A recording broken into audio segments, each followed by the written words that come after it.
位观众大家好，我是于文琪。今天我们很荣幸能请到美国前驻俄罗斯大使以及现任史丹佛大学教授 McFaul 来跟我们讲解乌俄战争。Ambassador McFaul, welcome. Thanks for having me.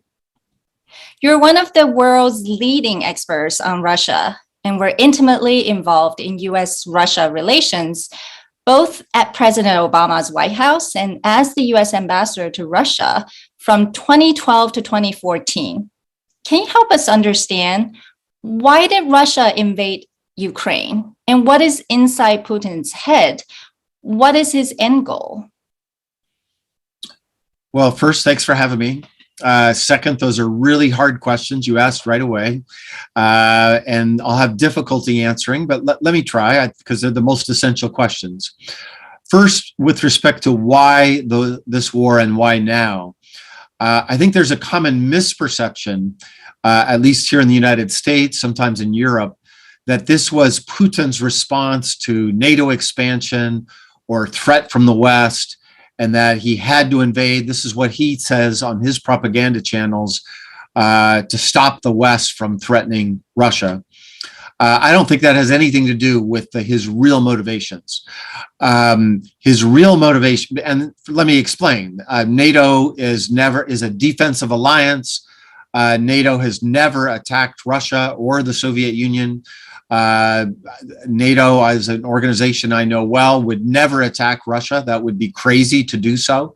And President Biden, somebody who I worked with for when he was the vice president, and I've spoken to him a few times since he's been president, has no intention to threaten Russian security, nor does any other country in Europe. What threatens Mr. Putin is not NATO expansion, it's democratic expansion. Which is to say that the tensions in U.S.-Russian relations from when I was in the government and even before during the Bush administration years were never triggered by NATO. They were triggered by democratic breakthroughs. So first in Georgia, 2003, then Ukraine, the Orange Revolution in 2004. Then when I was in the government, the Arab Spring in 2011. And then there were massive demonstrations in Russia itself in 2011, 2012. And then another round of demonstrations for pro-democracy demonstrations in Ukraine in 2013 and 2014, which led, and that eventually succeeded. And Mr. Putin's ally there, Mr. Yanukovych, fled. And that was when he first invaded, was in response to that mobilization of Ukrainian society, who, by the way, didn't want to join NATO. They wanted to join the European Union. And ever since then, since 2014, Putin has been trying to undermine Ukrainian democracy, using money, using occupied territories, supporting separatists in the eastern part of Ukraine, annexing Crimea. And then finally, I think he just became frustrated with his inability to undermine democracy through those means, and he decided to invade.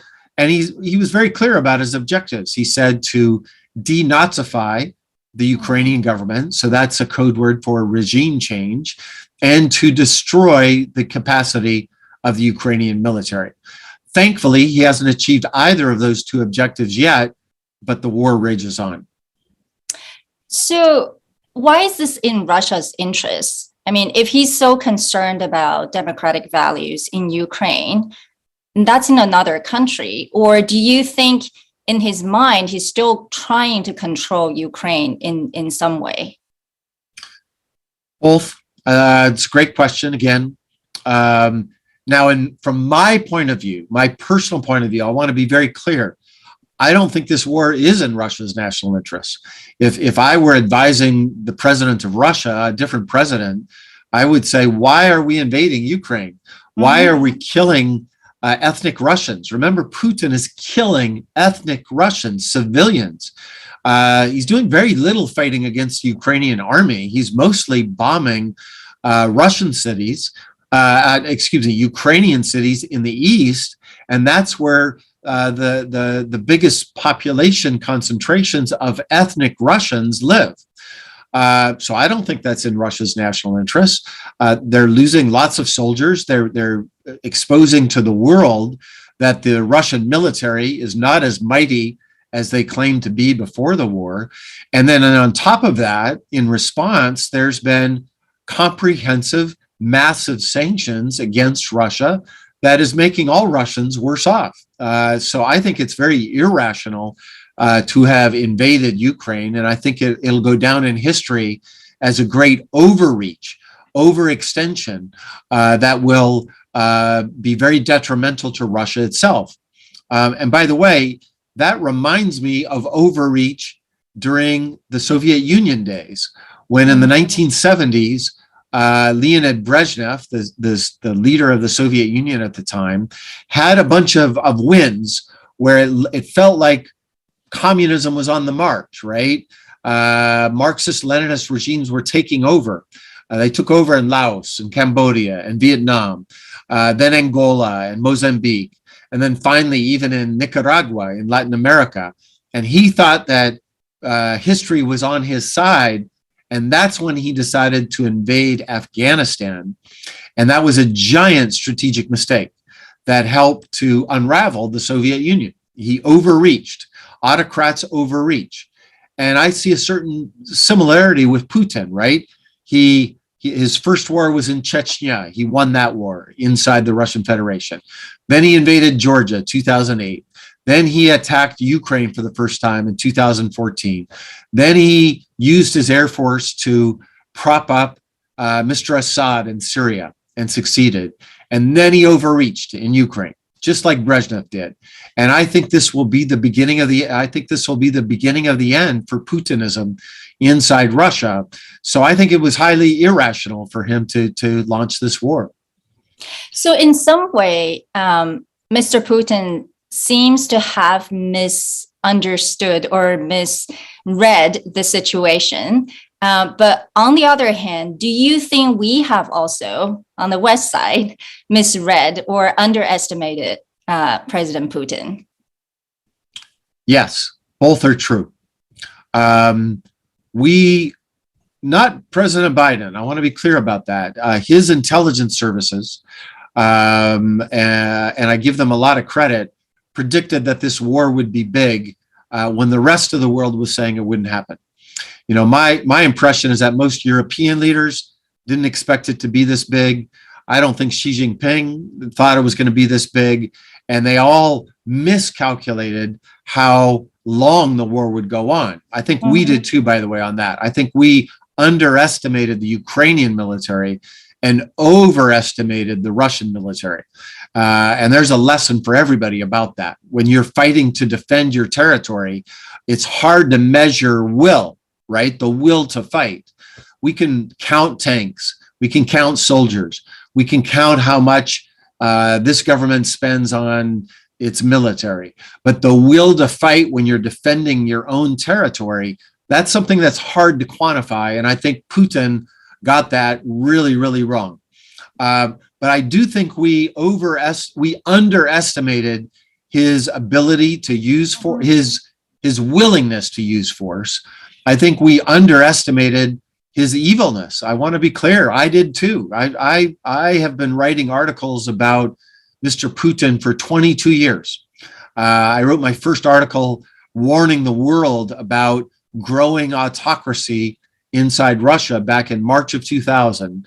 And yet, I want to be honest with you, I never expected that he would use such horrific tactics in this war against Ukraine, this slaughtering of innocent civilians. I think we all underestimated his willingness to use these kinds of evil methods for fighting this war. Yeah, the war has truly upended the world. It has also united the West and revitalized the NATO. Yes. While we have, imposed unprecedented sanctions on Russia, can we do more? I mean, how can we stop the killing of so many in Ukraine? It is very hard for anyone to watch what's really happening in Ukraine. Yeah, let me get to that. But you reminded me of one other piece I forgot about, the irrationality of Putin's war. because Putin, one of his objectives was to weaken NATO. He's talked about that. When President Trump was our president, they were cooperating to try, they both thought that maybe NATO wasn't needed. But what has this war done? As you rightly pointed out, it's united NATO in a way that it has not been united for a long, long time.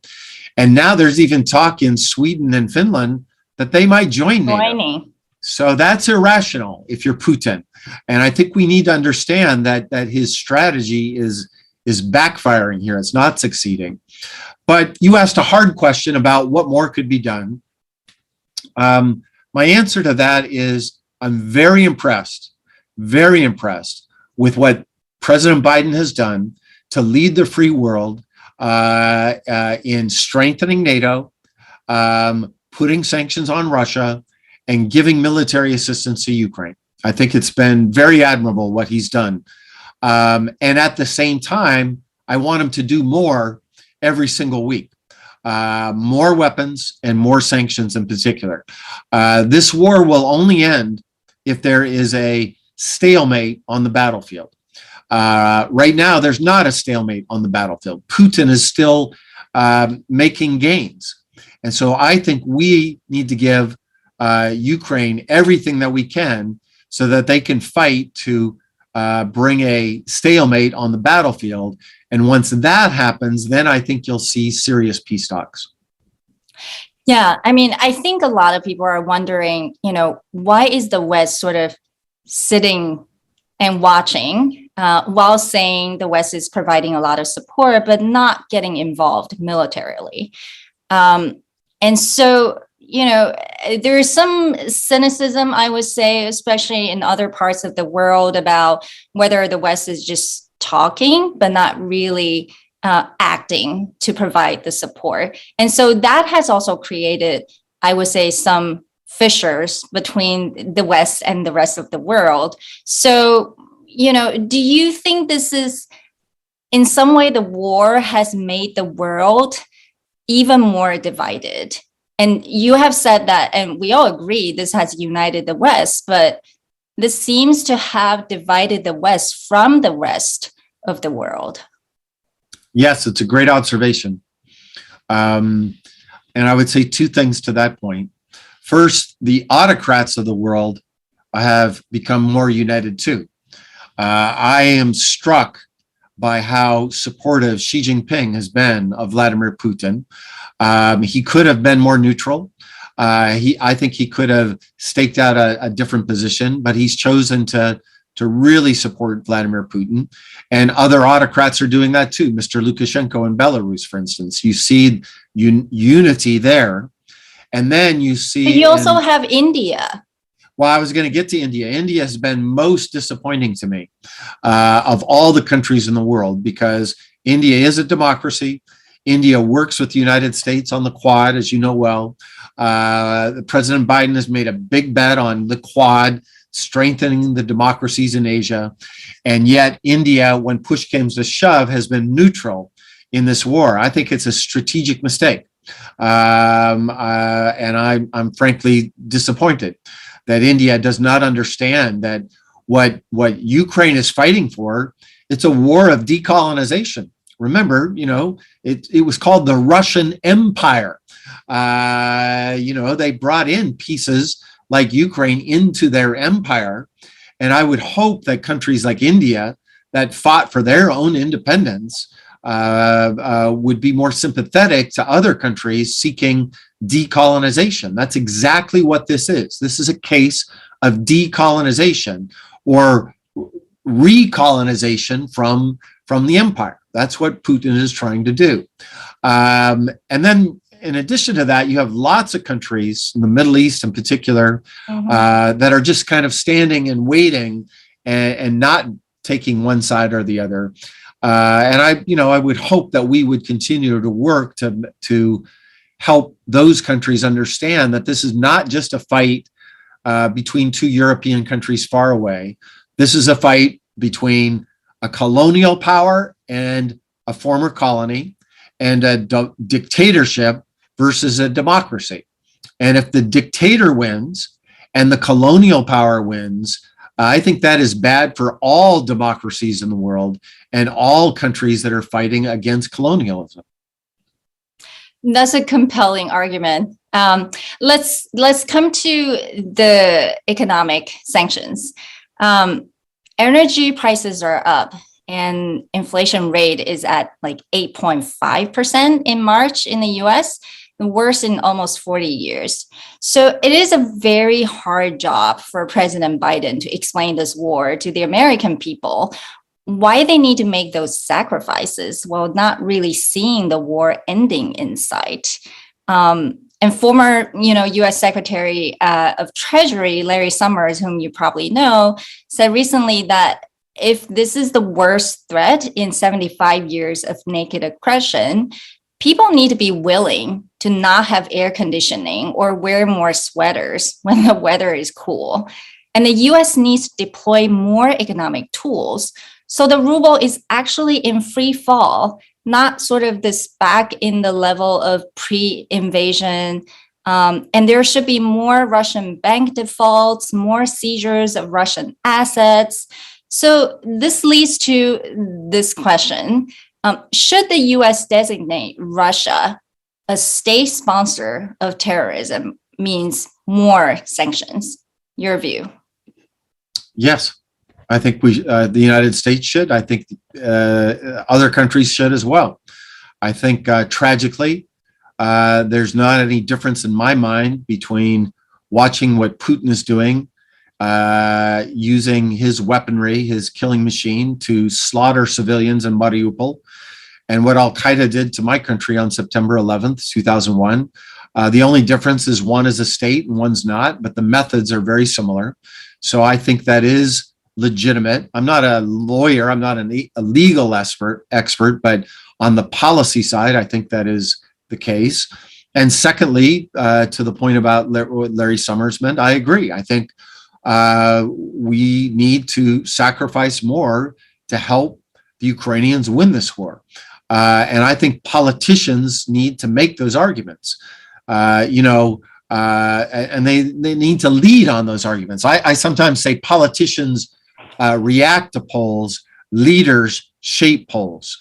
And I think on this issue, if leaders would explain to the American people, the German people, the French people, that yes, prices are going up, but they're going up because our way of life is being threatened here. Mm-hmm. And if we don't stop Putin in Ukraine, he'll keep threatening the rest of the democratic world. It won't just stop in Ukraine. So I think the stakes are pretty high, and I think smart, principled politicians need to explain those stakes to their constituents. Taiwan. Taiwanese people pay very close attention to the war in Ukraine because Taiwan feels a close affinity to Ukraine because it faces a very similar threatening neighbor that basically denies the island's right to existence and democracy. So what do you think China is thinking right now, watching this war? Well, that's a good question. I don't want to pretend to be a specialist on China, although I'm writing a book about U.S.-China-Russia relations right now. I would say a couple of things that they should be thinking about. I mentioned that Brezhnev era, right, in the 70s. And if you go back and you read the archives of the Politburo back then of the Soviet Union, they had the impression that America was, not only was communism on the march, but America was in decline. And remember, in the late 60s, we had a lot of turmoil domestically in the United States over civil rights, over the war. We then had scandals leading to the resignation of Mr. Nixon. And it looked like we were a society divided. We looked like we were weak, and the Soviet Union was rising. And we now know that that's when Mr. Brezhnev overreached, invaded Afghanistan. And that invasion was one of the triggers that led to the collapse of the Soviet Union. It took many years, but it was the beginning of the end. And I hope that Chinese Communist Party leaders in Beijing are studying those lessons and learning those lessons and avoiding overreach. Because sometimes when I hear them speak and when I hear their surrogates speak, it sounds a lot like Soviet leaders in the 70s, where they're talking about we are rising, America's in decline. And I would just say, hold on to your horses here. I've heard this, I've seen this story before. China has a long ways to go before they catch up to the United States in terms of GDP per capita. China has no allies in the world to speak of. The vast majority of the people in the world support democratic ideas over autocratic ideas. I think it's way too premature to start to believe the things you put on your propaganda, which is that the United States is in decline. And I think that is a lesson that they should learn with respect to that old period. And the second lesson they should learn is about what we were talking about earlier, counting up the number of tanks, counting up the number of weapons and the number of ships and the number of soldiers. When you do that, the United States, China, and Russia are the three largest militaries in the world by far. And on certain dimensions, Russia is even ahead of China. United States is number one, China number two, Russia number three. And yet, look at what's going on. The alleged number three military in the world, if you just count up the numbers, the number of tanks and missiles and money spent and number of soldiers, is being defeated right now by the Ukrainian military. That if you just count up their soldiers and weapons, should have been defeated long ago. And I hope Chinese leaders are looking at that when they think about using military force against Taiwan. Taiwan, after all, is way better armed than Ukraine was. And the military relationship between the United States and Taiwan is much more robust than it is between Ukraine and the United States.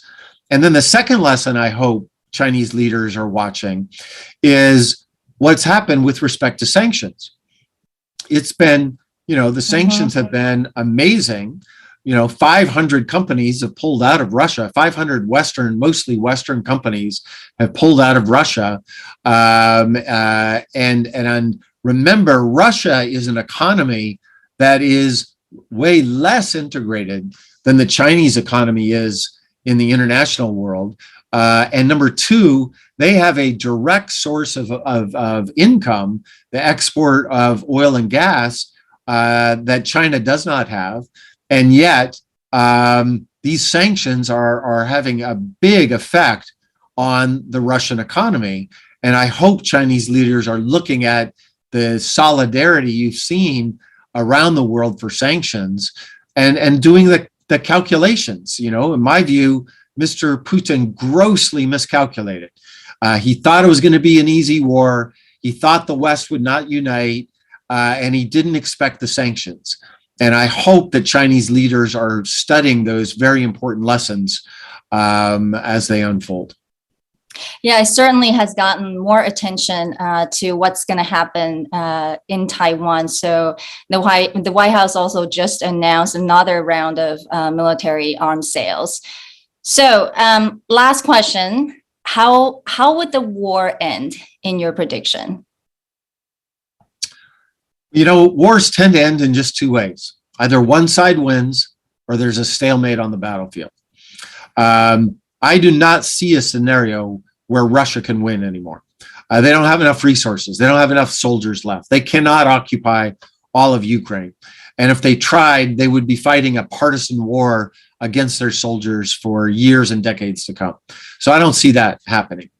I think it's more likely than the first scenario, but still unlikely that Ukraine defeats all of the Russian soldiers that are currently occupying Russian territory. By that, I mean, including in the East, the Donbass? Yes, including Donbass, including Crimea.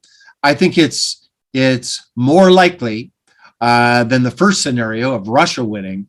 but I still think it's a major military task that they would be able to push the Russian army out of Donbass and especially Crimea. That is a major, major war that would last for a long, long time. Not out of the question, but unlikely. And therefore, I think the most likely scenario is that there will be a stalemate on the battlefield, and then that creates the conditions for a negotiated end to this war. But to achieve that, the West has to continue to arm Ukraine. They do not have the weapons right now to achieve stalemate on the battlefield. And that's why the Western world, actually the entire world, not just the Western world, should do all they can to give the Ukrainians the arms that they need to defeat Putin's invading army. Well, thank you. Certainly, I think Ukrainian people's courage has truly moved so many of us in the rest of the world. 感谢大使给我们今天精彩的分析，让我们更了解乌俄战争的背景以及美国的政策。Thank you, Ambassador McFaul, for being with us today. Let's hope the war ends soon, so you can come back and talk about your book to TVBS and discuss other important topics. Take care. Thanks for having me. 谢谢。Thank you. Bye-bye. See you later. Bye-bye.